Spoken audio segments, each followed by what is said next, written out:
আসসালামু আলাইকুম, সবাইকে রনি ম্যাথ কেয়ারে স্বাগতম।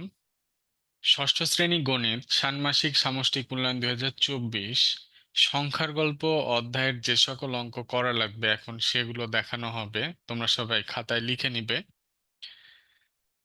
1 নম্বর, রোমান সংখ্যায় গণনার জন্য 7টি অক্ষর চিহ্নরূপে ব্যবহার করা হয় যাদের প্রতিটির একটি নির্দিষ্ট মান আছে তা লিখো। এখানে সংখ্যা 1, 5, 10, 50, 100, 500, 1000 এগুলোর নির্দিষ্ট একটা চিহ্ন আছে বা নির্দিষ্ট একটা মান আছে রোমান সংখ্যায়, সেগুলো লিখতে হবে। বইয়ের এটা। টালির মাধ্যমে গণনা করো। সংখ্যা 10 টালিতে কত হয় কি হবে লিখবা। 24 টালিতে কি হবে লিখবা। রোমান সংখ্যা লেখার নিয়ম, রোমান সংখ্যা লেখার নিয়ম এটা বইয়ে হুবহু আছে, তোমরা পড়ে নিবা, লিখবা। আর এই যে প্রশ্নগুলো দিচ্ছি এর সম্পূর্ণ সমাধান তোমরা পরের ভিডিওতে ইনশাল্লাহ পাবা। সম্পূর্ণ সমাধান পেতে আমাদের চ্যানেলটি সাবস্ক্রাইব করে রাখুন। 4 নম্বর, রোমান সংখ্যা লেখার পদ্ধতি অনুসারে নিচের ছকটি পূরণ করো।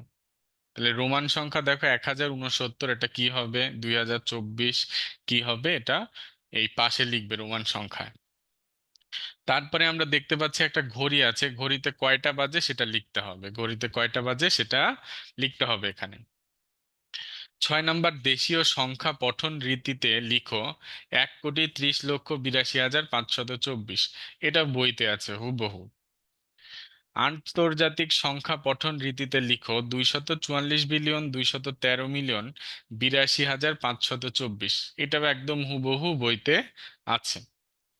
তারপরে দেশীয় ও আন্তর্জাতিক গণনা রীতির পারস্পরিক সম্পর্ক দেখাও। এটাও বইতে আছে, দেখবা ভালো করে।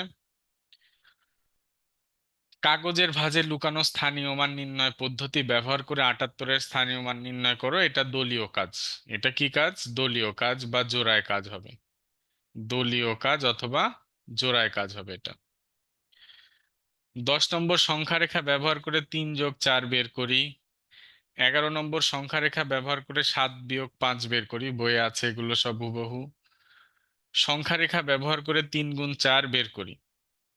সংখ্যা রেখা ব্যবহার করে 8কে 3 দ্বারা ভাগ করে ভাগফল ও ভাগশেষ নির্ণয় করো। 3 কার্ডের ম্যাজিক তোমার বন্ধুর সাথে খেলাটি খেলো। প্রিয় নামে বয়স জানো, এই পদ্ধতিতে তোমার বন্ধুর বয়স বের করো।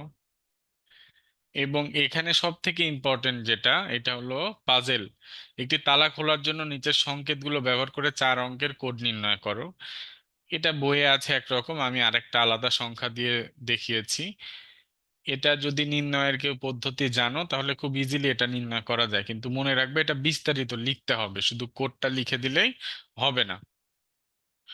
তারপর 17 নম্বর, পুনরাবৃত্তি না করে 5, 4, 0, 2 অঙ্কগুলো ব্যবহার করে 4 অঙ্কের বৃহত্তম ও ক্ষুদ্রতম সংখ্যা লিখো। এটা কিন্তু বিস্তারিত লিখে করতে হবে। অনেকে শুধু ক্ষুদ্রতম আর বৃহত্তম সংখ্যা লিখে দেয়, তো হবে না, কিন্তু নম্বর পাওয়া যাবে না। বিস্তারিত লিখবে। 18 নম্বর, 3, 7, 8 যে কোনো একটি অঙ্ক 2বার ব্যবহার করে বৃহত্তম ও ক্ষুদ্রতম সংখ্যা তৈরি করে, এগুলো শুধু উত্তর লিখলেই হবে। 17 নম্বর, 7 অঙ্কটি এককের স্থানে থাকবে এই শর্ত পূরণ করে যে কোনো 4টি ভিন্ন অঙ্ক ব্যবহার করে বৃহত্তম ক্ষুদ্রতম সংখ্যা তৈরি করো। এটাও শুধু উত্তর লিখলেই হবে। এখানে লাস্ট যে অঙ্কটা আছে, ক নম্বর, এখানে অনেক বড় সংখ্যা, এই সংখ্যাটিকে দেশীয় ও আন্তর্জাতিক উভয় রীতিতে প্রকাশ করো। দেশীয় ও আন্তর্জাতিক রীতিতে কোটির ওপরে সংখ্যাকে কিভাবে লিখবে। সম্পূর্ণ সমাধান পরের ভিডিওতে পাবে, তোমরা আমাদের চ্যানেলটি সাবস্ক্রাইব করে রাখো। আর হ্যাঁ, আমাদের অনলাইনে ষষ্ঠ শ্রেণীর শিক্ষার্থীদের জন্য গণিত ও বিজ্ঞানের স্পেশাল ব্যাচ চালু হবে আগস্ট মাসের 1 তারিখ থেকে। এটা একদম নতুন ব্যাচ, পড়ানো হবে গণিত ও বিজ্ঞান, সপ্তাহে 3 দিন ক্লাস, 2 দিন পরীক্ষা, মাসিক বেতন 600। ভর্তি হতে যোগাযোগ করো এই নাম্বারে। দেখো আমাদের ব্যাচ 1 চলছে, যেটা এখন রানিং। শনি সোম বুধ ক্লাস এবং মঙ্গল ও শুক্রবার আমাদের পরীক্ষা রাত 8টা 30 থেকে। ব্যাচ 2 যেটা নতুন শুরু হবে আগস্ট মাসের 1 তারিখে, রবি মঙ্গল বৃহস্পতিবার হলো ক্লাস, সোমবার ও শুক্রবার হলো পরীক্ষা, সময় সন্ধ্যা 6টা থেকে। পড়ানো হবে পুরাতন বই, নতুন বই, বেসিক ও স্কুল মূল্যায়নের আলোকে। যারা ভর্তি হতে চাও এখনই যোগাযোগ করো এই নাম্বারে। সবাই ভালো থেকো, সুস্থ থেকো। আল্লাহ হাফেজ।